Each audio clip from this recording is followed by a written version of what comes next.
Sobrang hirap na lang din kung iisipin ko pa to, pero mahirap lang gawin na isang tabi mga to. Pagkat ako'y buhay, humihinga at dama mo, minsan nagpapakalma sa akin yung pagsindi ng damo. Pero anong natatamo? Masaya ka nga ba sa lahat? O nagtatago ka pagkat bilang na lang yung sasapat? Anong kailang ka aangat kapag puti na ang uwak? Mabubukas ba ang pintuan kung hindi hinahangad? Pagkat marami ding mapagpanggap na mga estranghero o kahit pakilala mo na, harap-harapang nanggagago kahit kabisa mo na. Maina mo na layuan kaysa makipagtalo ka. Ayoko na ng ingay o kahit kaguluhan. Tapos na ako dyan, iba na yung bulong-bulungan. Kamusta kaibigan at kaibigang din magulang? Sa ngayon hindi nagkulang alaalang naiwanan.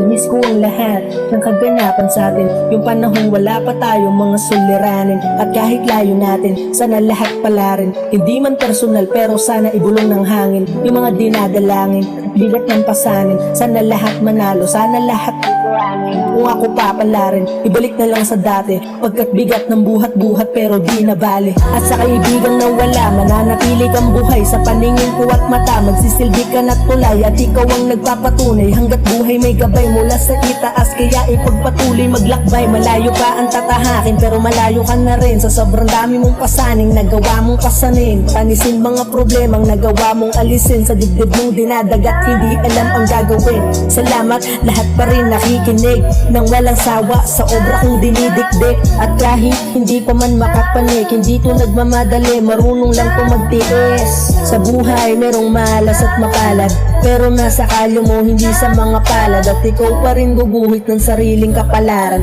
Palarin mo alatin, may Diyos dapat na pasalamatan.